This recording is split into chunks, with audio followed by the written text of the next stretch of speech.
مالیاتی شکنجے میں جکڑا ہوا ہے۔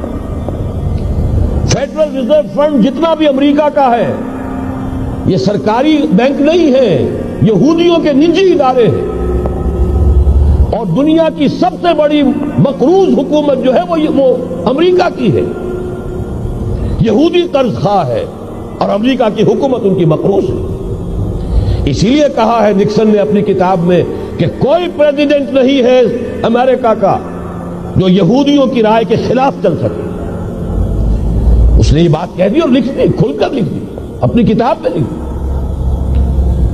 بہرحال اس کے ضمن میں جو انہیں آخری کامیابی حاصل ہوئی، اعلان بالفور 1917، یہودی آباد ہونے شروع ہو گئے، اور اصل میں اسی کے لیے خلافت کو منسوخ کرایا گیا۔ سلطان عبد الحمید اگرچہ یہ